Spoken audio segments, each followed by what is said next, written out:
Tout ce dont tu parlais, tout ce que nous avons dit, c'est le début de ce chemin qui, qui se fait avec Louisa et on essaye de voir comment cela se met en place un peu, tout cet enseignement de Jésus. Et si on résume un peu tout cela, même si nous avons l'impression, Guillet, tu as l'impression qu'il y a beaucoup de points, il y a une seule finalité. Et cette finalité, c'est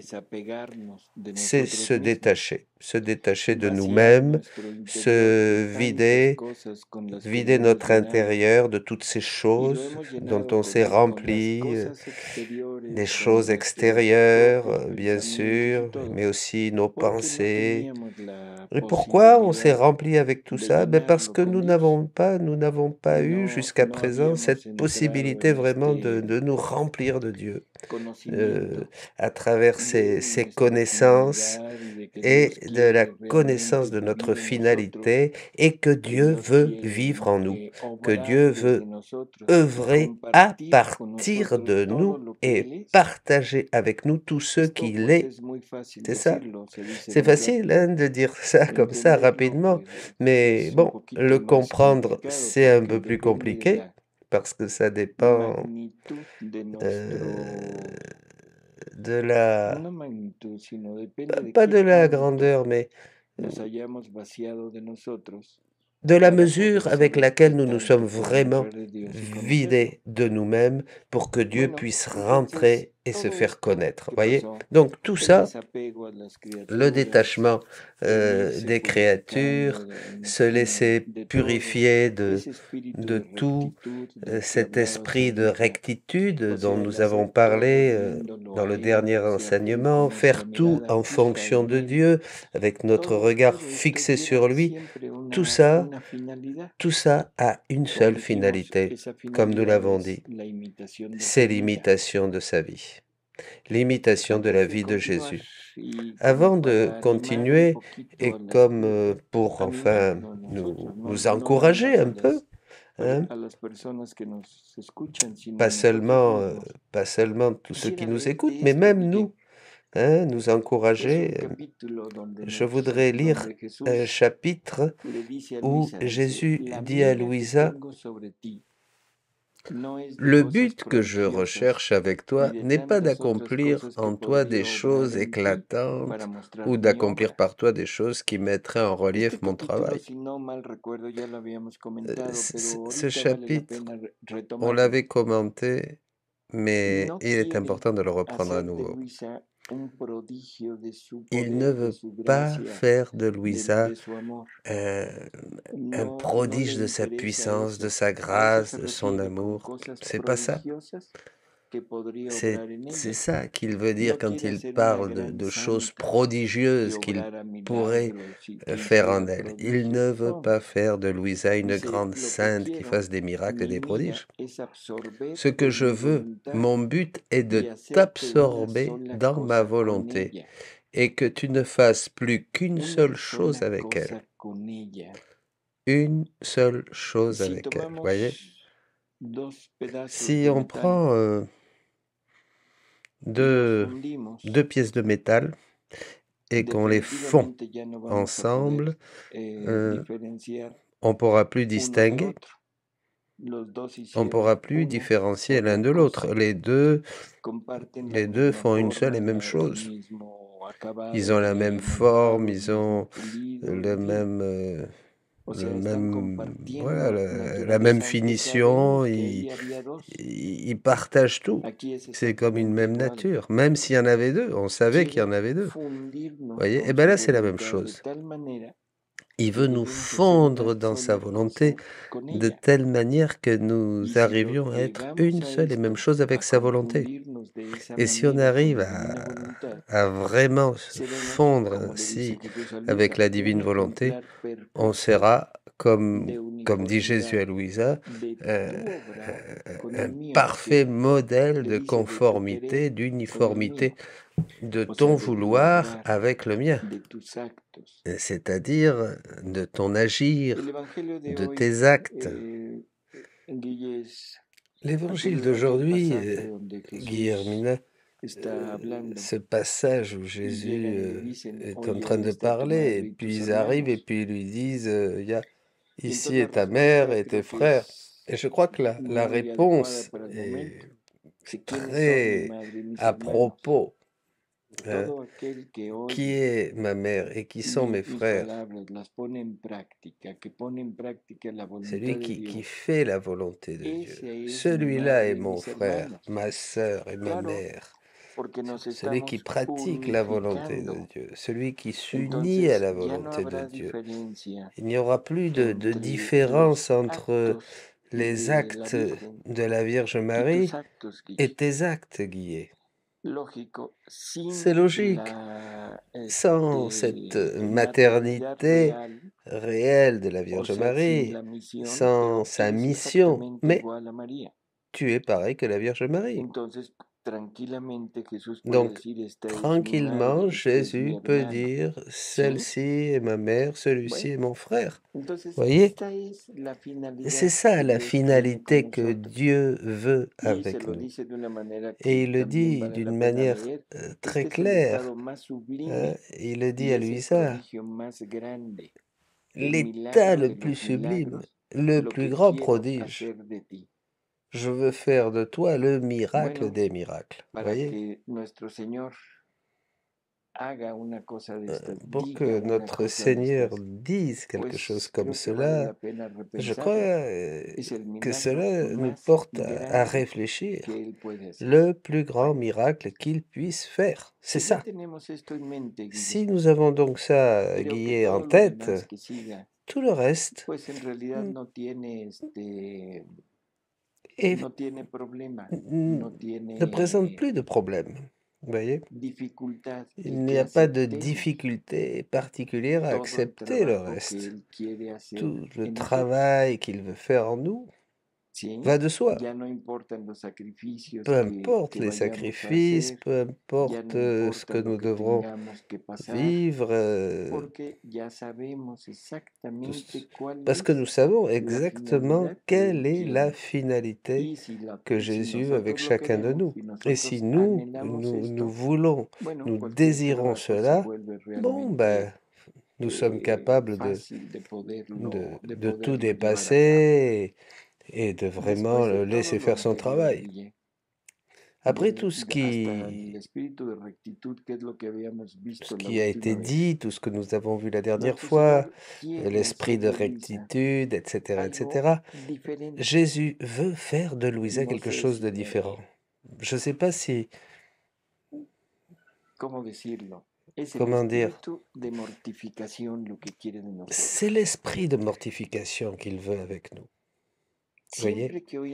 Mais ce mot, chaque fois qu'on entend ce mot mortification, immédiatement nous vient à l'esprit l'idée de quelque chose qu'il faut faire pour plaire à Dieu, vous voyez? Et qu'on doit mortifier son corps, mortifier sa nature ou son âme, son esprit, etc. Ouais. Mais jamais, jamais, nous avons compris et nous avons pensé qu'il s'agissait de l'imitation de Jésus. Comment dirais-je? Jamais on n'a eu à l'esprit que le fait de se mortifier soit imité à Jésus. Et que pour imiter Jésus, je dois me mortifier. Je ne sais pas si c'est clair ce point.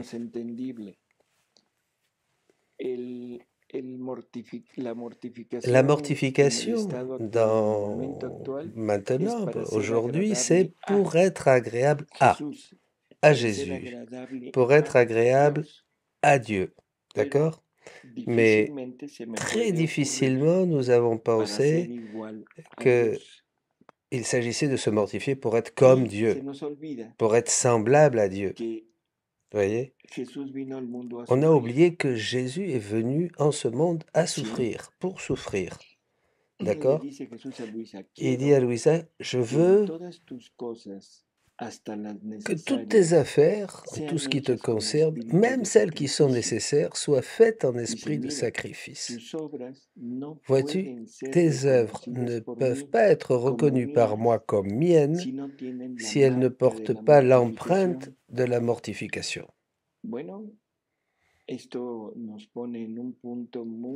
Cela nous place dans une situation bien différente. Je ne vais plus me mortifier pour être agréable à Dieu, pour faire pénitence, pour mes péchés, etc. Je vais me mortifier parce que je dois être comme Jésus.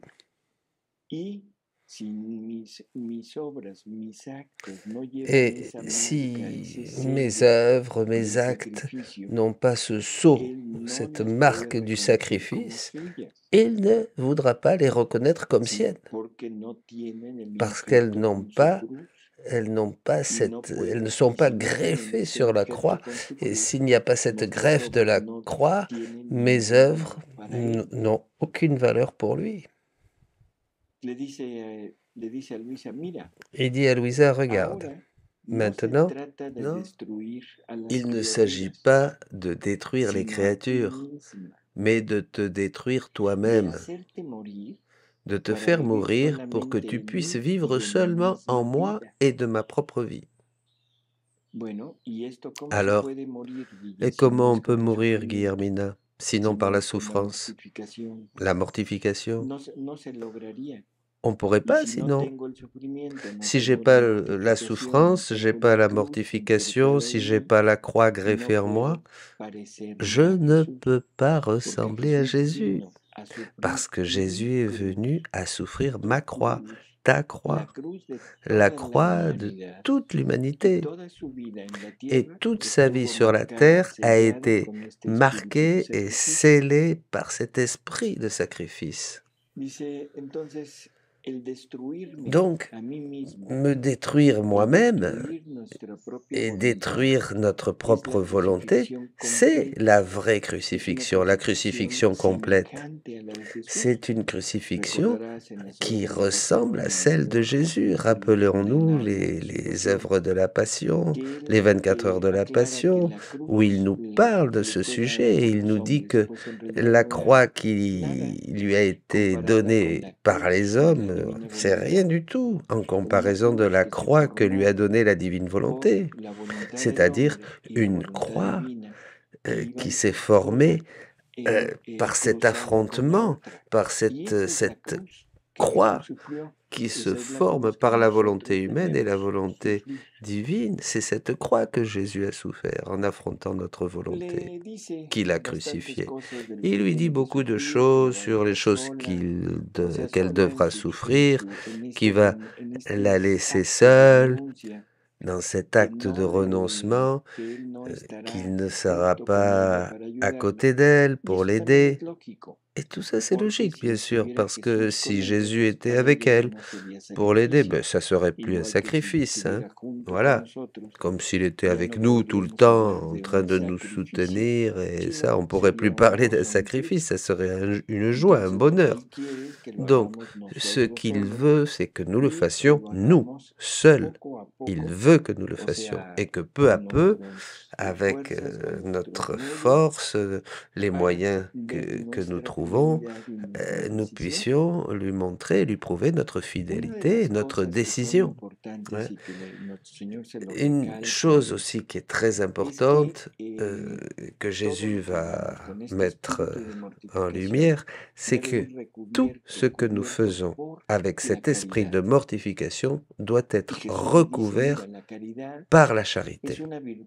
Jésus lui dit que la charité est une vertu qui donne vie et splendeur à toutes les autres, de sorte que sans elle, les autres vertus sont toutes mortes, et mes yeux n'en ressentent aucune attirance, et sur mon cœur, elles n'ont aucune force. Sois donc attentive et veille à ce que tes œuvres, même les plus petites, soient investies de charité, c'est-à-dire en moi, avec moi et par moi. Voyez, la mortification ne suffit pas elle-même.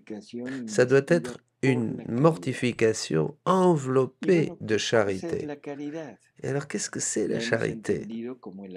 On l'a toujours compris comme l'amour, l'amour pour Dieu, l'amour, se donner à Dieu, se donner à notre Seigneur. Et c'est vrai, c'est bien. Jésus l'a défini un petit peu mieux. Il lui dit, sois investi de charité, c'est-à-dire en moi, avec moi et par moi. Faire toutes tes œuvres en moi, avec moi et pour moi.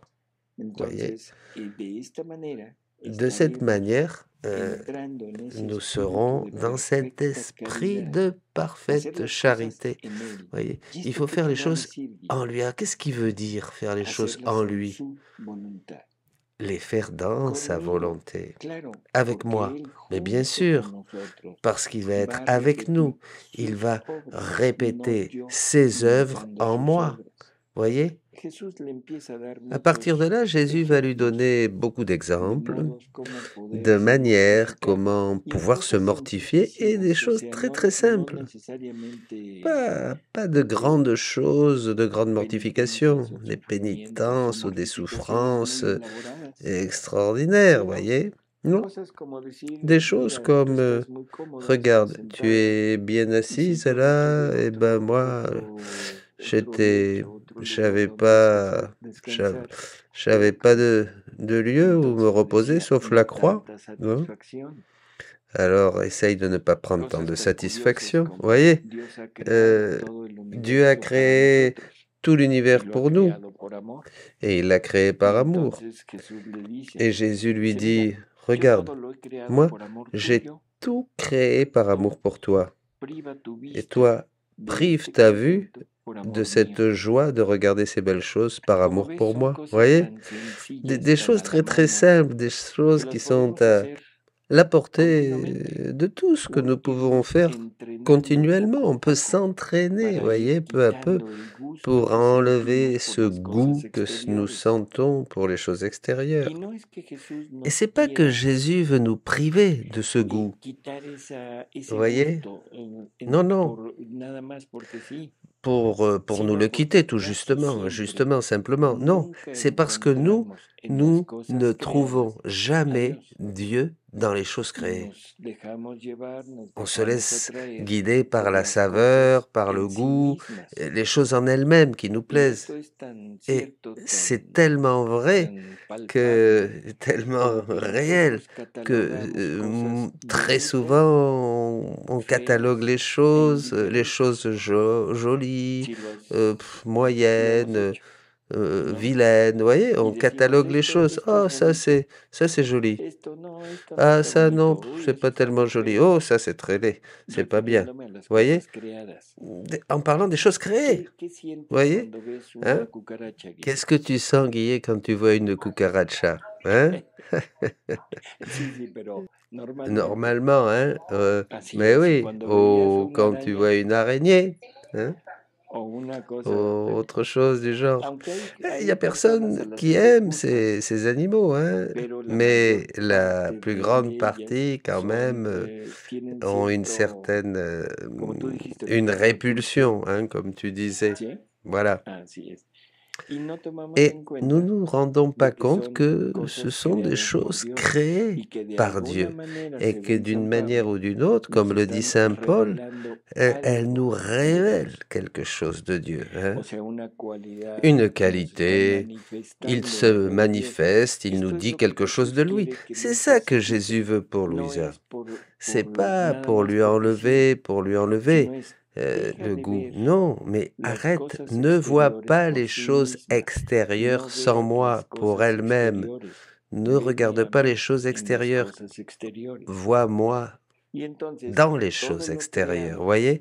Et tout le créé à ce moment-là va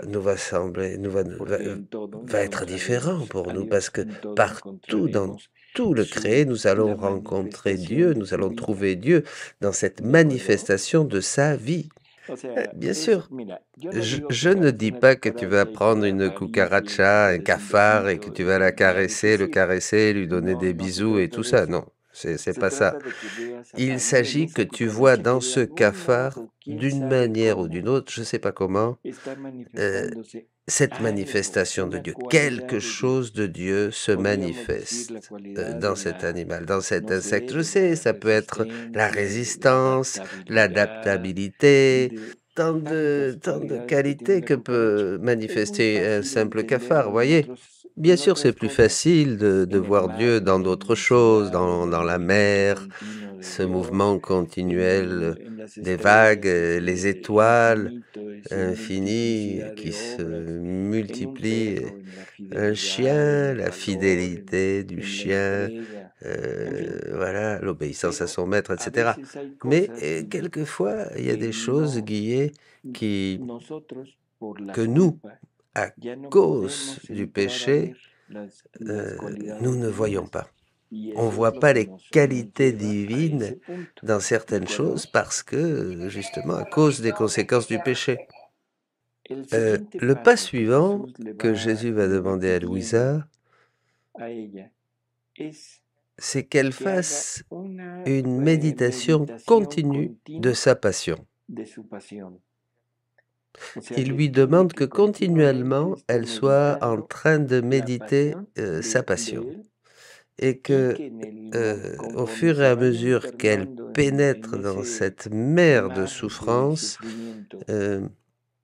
quand elle aura compris ce qu'il a dû souffrir, à ce moment-là, ces souffrances à elle ne seront plus un problème. Tout deviendra un peu relatif, voilà.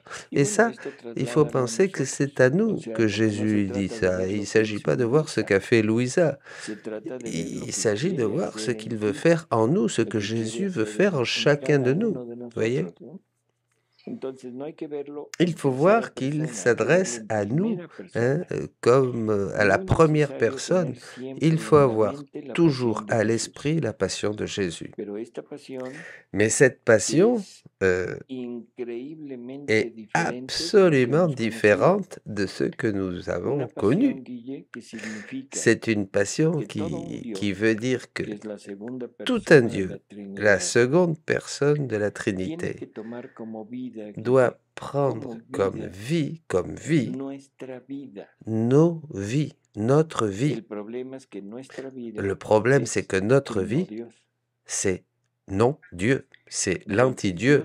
Donc Dieu lui-même doit prendre sur lui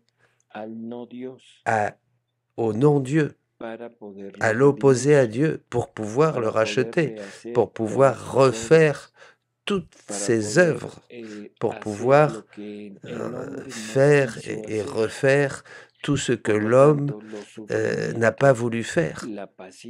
Donc, les souffrances, la passion de Jésus, la mort de Jésus sont innumérables. Nous ne pouvons pas avoir à l'esprit ni comprendre ce que Jésus a souffert, voyez? Et cette passion a commencé dès le moment de son incarnation jusqu'à la fin, jusqu'à sa mort sur la croix. Il n'y a pas eu un seul instant où Jésus n'a pas souffert. Et s'il n'a pas souffert même un seul instant, c'est qu'il n'a jamais pu se séparer de sa propre vie. Et sa propre vie, c'est nous. D'accord? C'est ça que Jésus veut demander à Louisa. Tu as besoin d'entrer et de te plonger dans cette mer de ma passion pour que tu puisses comprendre ce que j'ai souffert et ce que tu es toi. Et que tu comprennes que ce que j'ai souffert, c'est pour toi, c'est à cause de toi. Et c'est pour t'enlever ce que j'ai souffert, ta vie. Tu comprends? C'est ça, pour t'enlever ta vie et te donner ma vie. Donc toutes tes œuvres, pour que je puisse les reconnaître comme miennes, c'est le contraire maintenant. Toi, tu dois prendre ma vie comme ta vie, ma vie comme en propre pour enlever la tienne. Vous voyez? Et il s'agit de cet esprit de mortification dont il s'agit, qui s'acquiert en méditant continuellement la passion de Jésus. Vous voyez, c'est là. La manière de commencer à nous immerger dans la passion du Seigneur, c'est justement la pratique des œuvres de la passion. Voyez? Parce qu'à travers ces heures de la passion, il va nous manifester, il va lui raconter, nous manifester et lui dire tout ce qui se passait à l'intérieur de lui. Ce qui se passait à l'extérieur ne nous intéresse pas tellement. En fait, ce qui nous intéresse, c'est ce qui se passait en lui, en Jésus, dans son intérieur. Et donc, l'importance de cet exercice, de cette pratique des heures de la passion, vous voyez?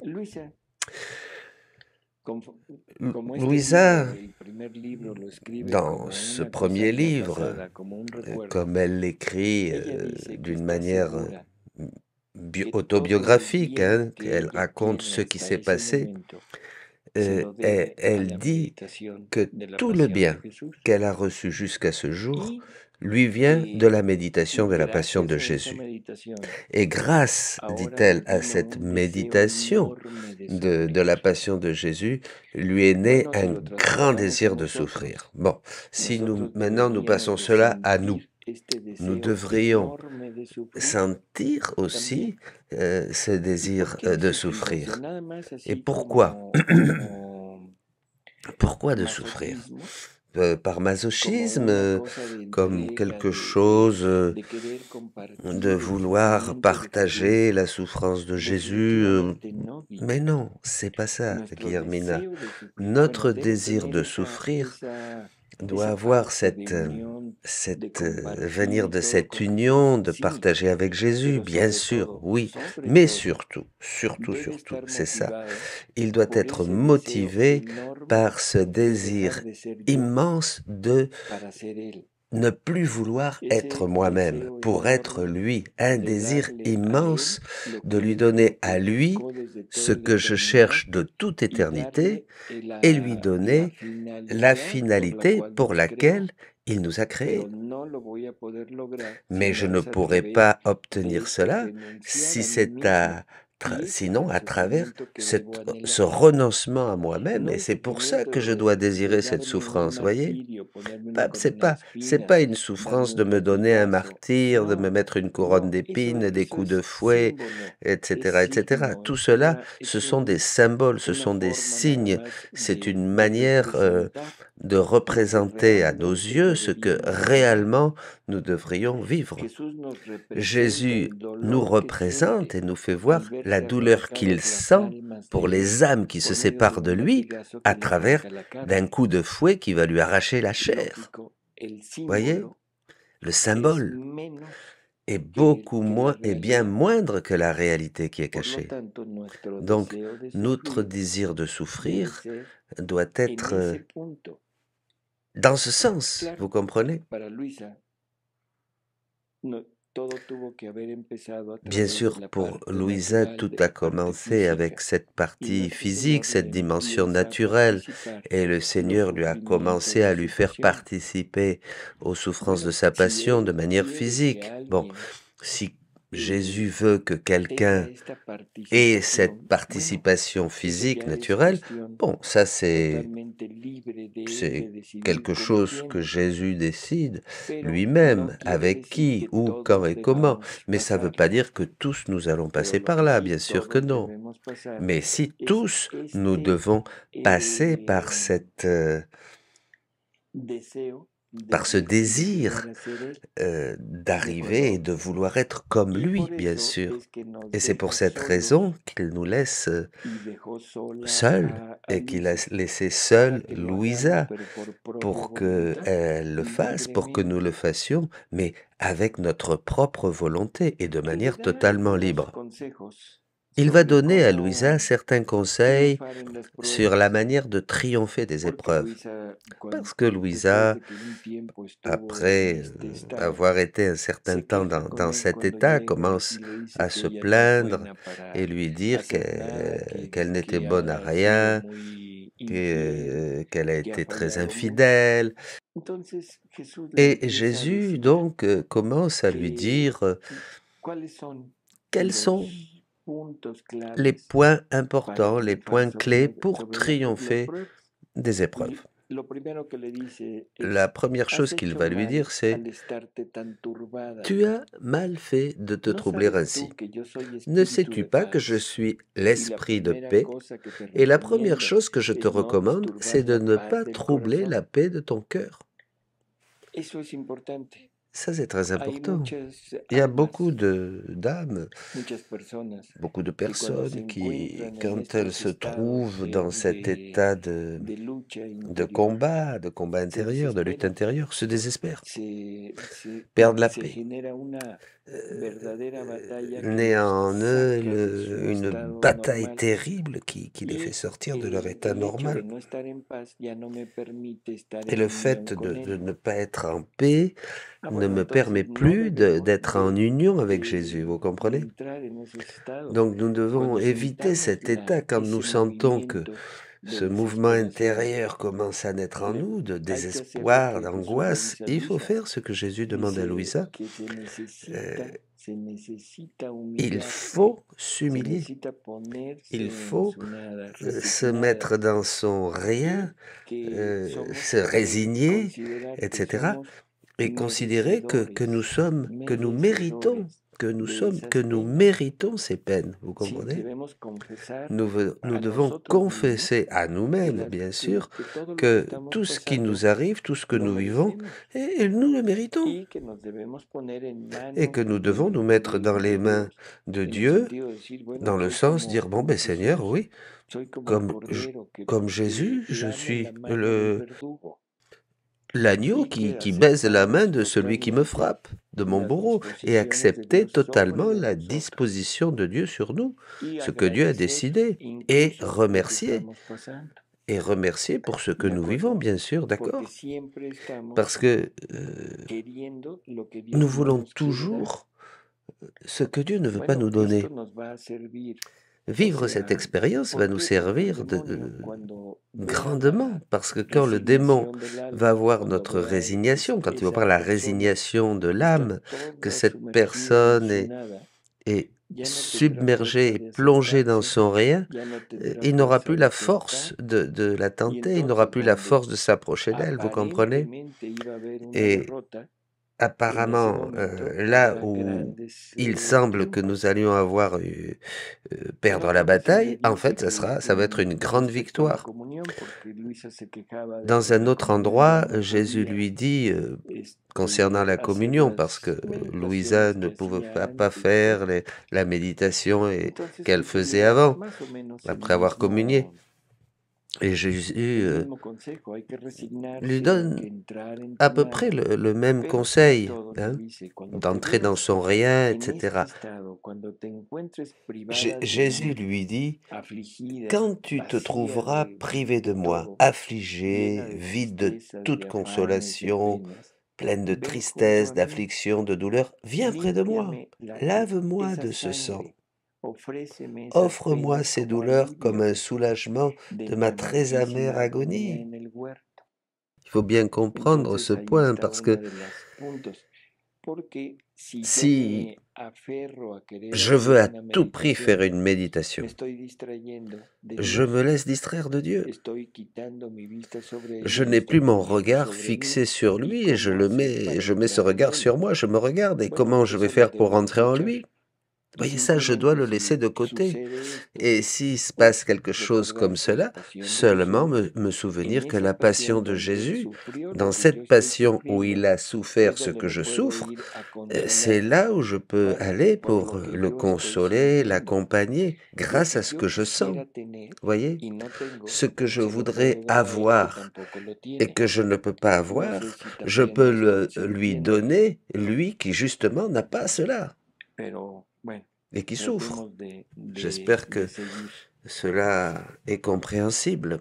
Bon, continuons.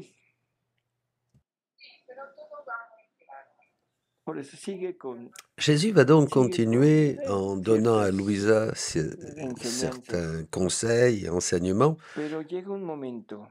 mais à un moment, il va lui dire quelque chose qui semble incongruent, scandaleux pour nous, perturbant pour chacun de nous, qui voulons entrer dans cette ambiance divine et qui devons suivre le même chemin. On est dans le même chemin, sur le même chemin. Il lui dit, tu vois, je veux purifier ton âme du plus petit défaut qui pourrait entraver mon amour en toi.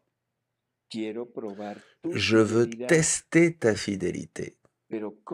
Mais comment puis-je voir si c'est vrai, sinon en te mettant au milieu de la bataille? C'est très curieux, ces paroles du Seigneur, non? Hein? Il l'a détaché du monde extérieur. Il a détaché Louisa de toutes les choses qui l'entouraient. Il lui a enseigné comment se vider d'elle-même, de ses goûts, de ses satisfactions, de ce qu'elle aimait, etc. Il a enseigné Louisa à le regarder en tout ce qu'il fait. Il lui a enseigné à le regarder en tout ce qu'elle reçoit, de consolation, de tristesse, de souffrance, etc. C'est Jésus, Jésus, Jésus, Jésus. C'est Jésus qui lui envoie tout cela, c'est Jésus qui permet tout cela, c'est Jésus qui lui donne tout cela. Et maintenant, il lui dit, comme tu es arrivé à cela, bon, comme nous sommes arrivés à aimer Jésus, à le désirer, maintenant, il veut habiter en nous, totalement. Vous comprenez? Mais pour cela, bien sûr, il doit nous purifier de tout, pour que son amour, qui est lui-même, ne trouve en nous même le plus petit empêchement. Et ça ne peut se faire que par la bataille. Et il lui dit à Louisa, sache alors que je veux te placer au milieu des démons. Je leur donnerai la liberté de te tourmenter et de te tenter afin que, lorsque tu auras combattu les vices avec les vertus opposées, tu sois déjà en possession de ces mêmes vertus que tu pensais perdre. Tu te rappelles, Guillet, le livre de Job? Eh bien, c'est la même chose. Le démon demande la permission à Dieu. Il va attaquer Job, mais parce que Dieu l'envoie. C'est Dieu qui lui donne la permission. D'accord? Et bien sûr, il lui met certaines limites. Ces limites, nous pourrions dire que c'est de nos jours ces paroles de la parole, jamais une âme ne sera tentée au-delà de ses forces. Jamais. Jamais il mettra la créature dans un combat qui dépasse ses forces. Il ne permettra pas que le démon nous tente au-delà de nos forces. Donc, aussi fortes que soient les tentations, aussi fort que soit le problème et le combat, nous avons la certitude que nous avons la force suffisante pour le vaincre. Voyez? Ça, c'est le point, quelquefois un petit peu difficile pour nous, de comprendre comment Dieu veut me mettre au milieu des démons et à me battre avec les démons. Et c'est logique parce que nous avons au fond de nous-mêmes des vices, des choses tordues au fond de notre âme que ni nous-mêmes nous connaissons. Mais le démon, lui, il les connaît, ses faiblesses et ses vices.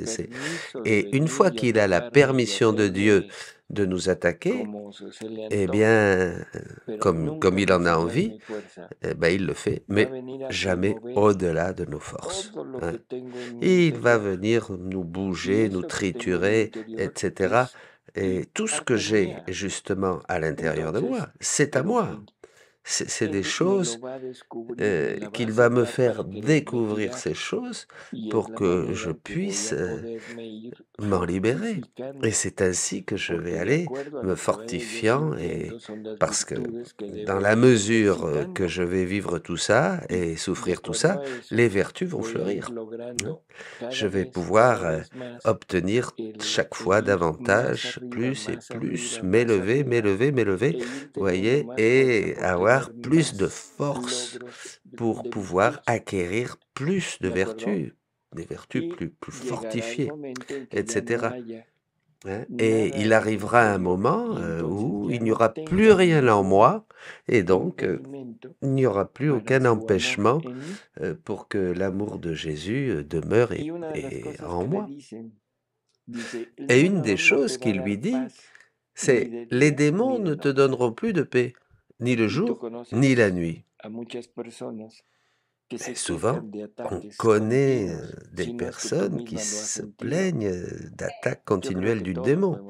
Hein, je crois que tous nous avons vécu ça à un moment ou à un autre. Nous avons tous été au cœur de la bataille. Hein, et nous continuerons à être au cœur de la bataille parce que tant que nous n'arrivons pas à cette perfection de vie dans la divine volonté, le démon continuera de nous attaquer. Vous voyez ?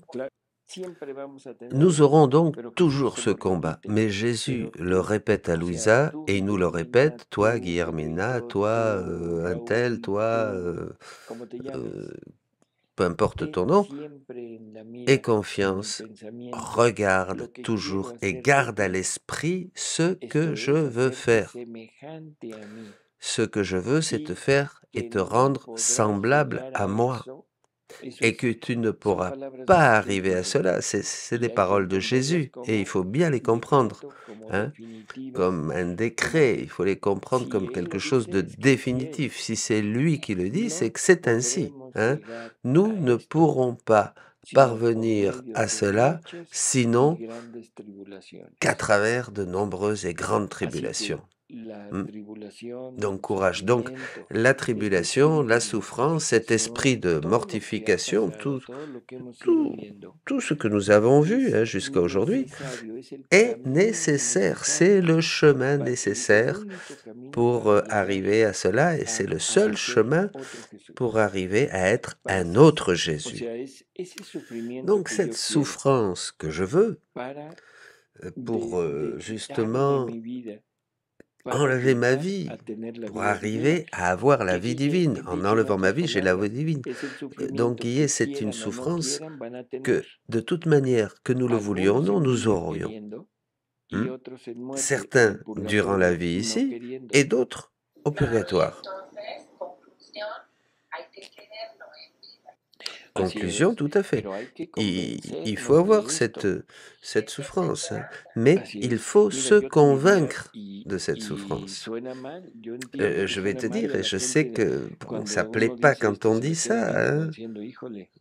Je dis ça et quelquefois on me regarde et me dit mais qui c'est ce gars-là, hein? Parce que très souvent je disais que ce que je souhaite pour mes enfants, ce que je préfère pour eux, c'est qu'ils souffrent. Et alors, ça va pas, non? Mais oui, parce que la souffrance perfectionne, la souffrance purifie, la souffrance nous fait connaître qui nous sommes. Et Jésus continue en lui disant, tu dois savoir, ce que nous disions il y a peu de temps, que jamais je ne permettrai que le démon te tente au-delà de ta force, de tes forces. Donc nous pouvons être sûrs que jamais, jamais le démon ne pourra nous gagner, si nous le voulons. Ce qui est là où le bas blesse, c'est qu'on ne veut pas toujours gagner, ou même on préfère qu'il nous gagne. C'est ici que se trouve le point difficile. Et il dit clairement, Jésus, si je permets cela, c'est pour ton bien. Je ne mets jamais les âmes dans la bataille pour les faire périr. Je mesure d'abord leur force et je leur donne ma grâce. Puis je les introduis dans la bataille. C'est curieux, hein?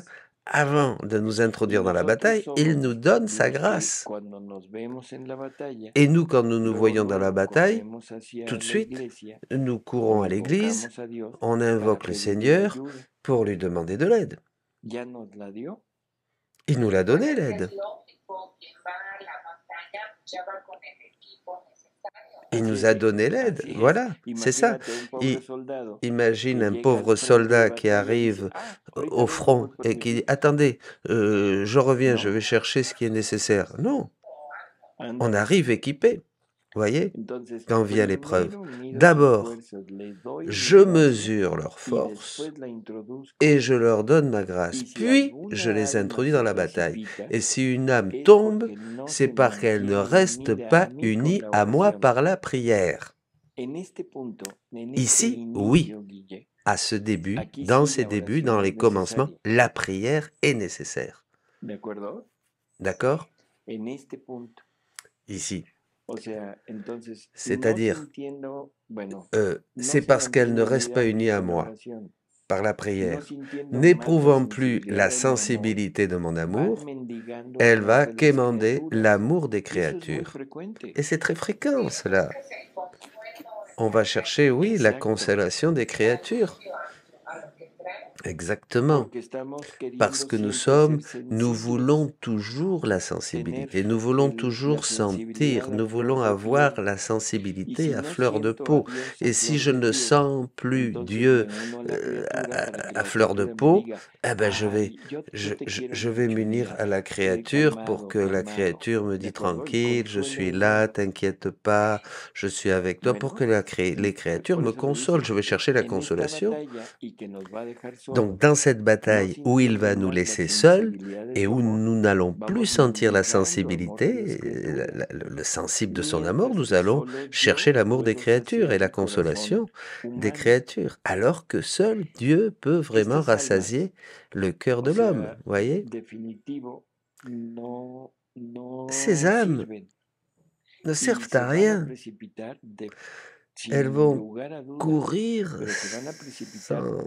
sans aucun doute pour aller chercher la consolation et le réconfort humain auprès des autres, voyez?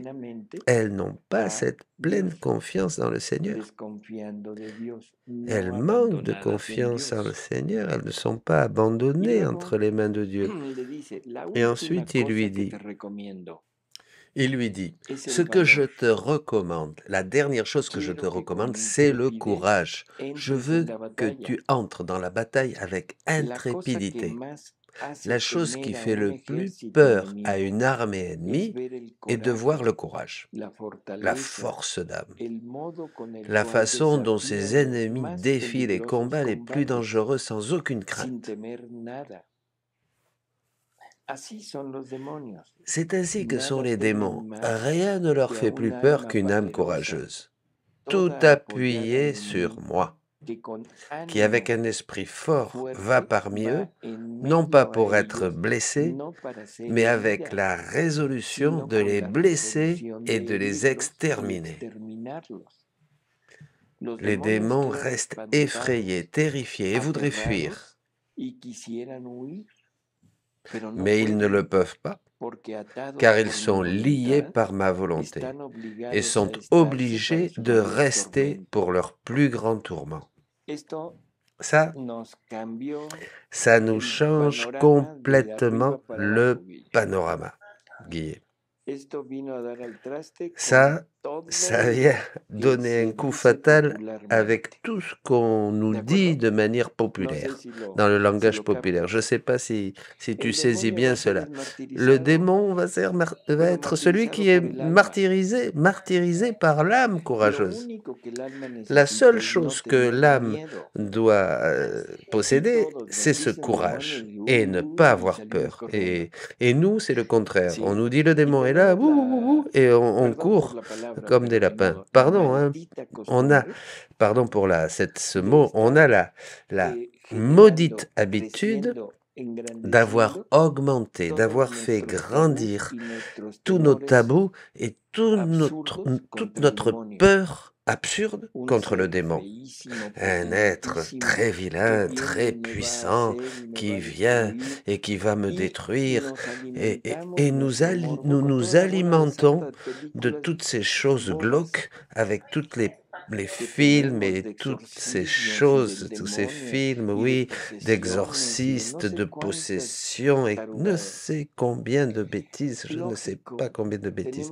Et c'est sûr, bien sûr que nous avons une peur, une trouille, il n'y a pas le mot pour dire qu'est-ce qu'on peut sentir. Le démon nous terrorise. Et je parle des gens bien, hein? Les gens bien, les gens bons, hein? Je parle pas des mauvais. Les bons ont peur du démon.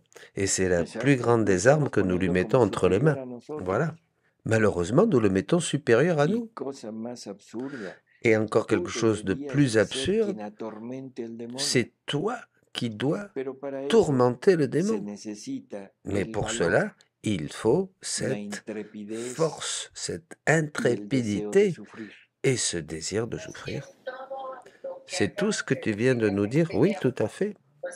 Tout est résumé ici, exactement.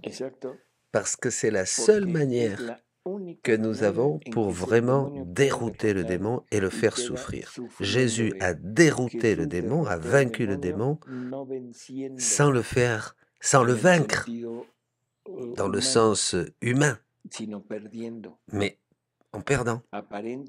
Apparemment, il a perdu. Voyez?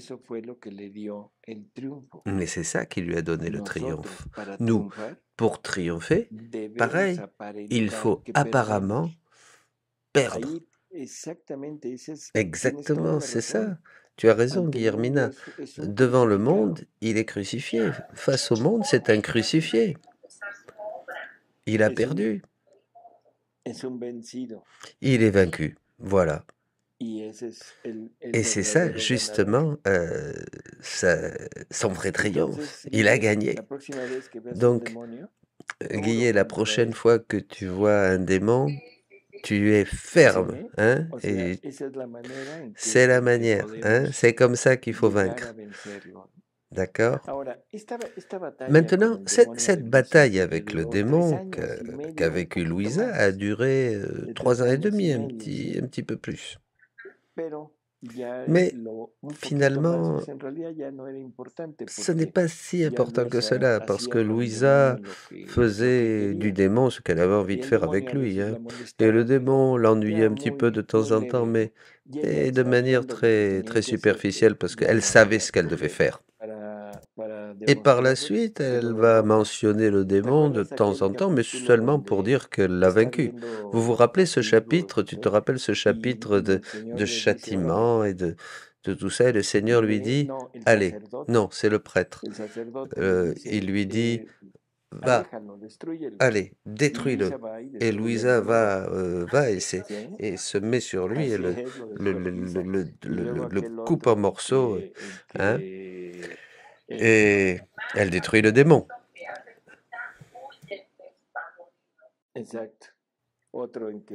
Une autre fois, le démon lui dit à Louisa, enfin, il veut la frapper. Et elle lui dit, vas-y, donne-moi des coups, mais je ne sais pas avec quoi te donner des coups. Peu importe, cherche quelque chose pour me donner des coups, pour me frapper. Je t'attends, je suis là. Et alors le démon va chercher quelque chose pour pouvoir la frapper. Et Louisa dit qu'elle voyait qu'il venait avec un autre, qu'il parlait avec un autre démon et qui lui disait, mais à quoi ça sert de frapper quelqu'un qui veut être frappé et qui en plus chaque fois triomphe de nous, hein? Vous voyez, c'est exactement ce point que nous devons méditer et c'est à cela que nous devons arriver. Vous voyez? Et Jésus va lui donner certains conseils pour vaincre le démon. Il lui dit, premièrement, méprise-les. Hein?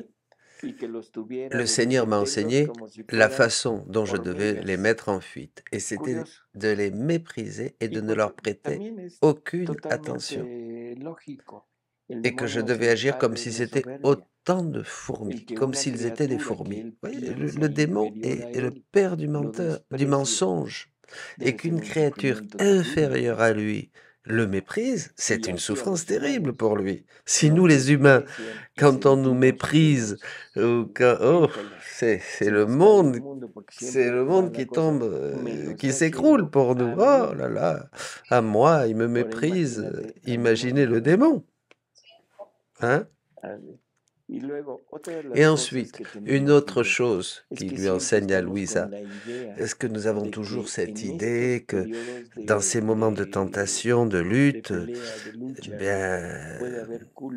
on peut avoir péché, il y a une faute de notre part, hein, souvent ça nous culpabilise et cette pensée, cette sensation nous conduit à sortir, à nous éloigner de Jésus, à ne plus avoir le regard sur lui.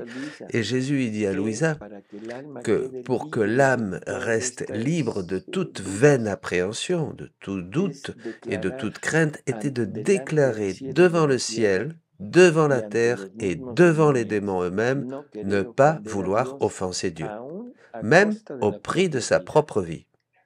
Ne pas vouloir consentir à n'importe quelle tentation du diable. Et ce, dès que l'âme se rend compte que la tentation arrive, si elle le peut, durant le combat, et dès qu'elle commence à se sentir libre. Et aussi pendant la journée, même s'il n'y a pas de combat durant la journée. De cette façon, l'âme ne perdra pas de temps. Hein? Toujours être décidé à ne pas vouloir offenser Dieu. Et ça, il faut le déclarer devant le monde et devant les démons. Vous voyez? Voilà. Et l'âme ne perdra pas de temps en faisant les choses ainsi. Elle ne perdra pas de temps à se demander si elle a consenti ou non. D'accord? Car le simple souvenir de sa déclaration lui rendra son calme. Et si le diable cherche à la troubler, elle pourra lui répondre que si elle avait eu l'intention d'offenser Dieu, elle n'aurait pas déclaré le contraire. Et ainsi, elle sera libérée de toute crainte. L'autre méthode qu'il m'a enseignée pour repousser les tentations était la suivante. Est-ce que Louisa parfois avait la tentation de se suicider? Vous vous rappelez? Non. Il lui dit Jésus, si j'étais tenté de me suicider, je devais répondre, vous n'avez aucune permission de Dieu. En effet, à votre grand dépit, je veux vivre pour pouvoir aimer davantage mon Dieu. Si ensuite il me frappait et me battait, je devais m'humilier, m'agenouiller et remercier mon Dieu que cela soit arrivé en pénitence de mes péchés. Et non seulement cela, mais aussi tout offrir comme acte de réparation pour toutes les offenses faites à Dieu dans le monde. Guillermina, tu as entendu ici? Nous avons entendu le meilleur remède contre la dépression. Guille, nos vemos la próxima semana.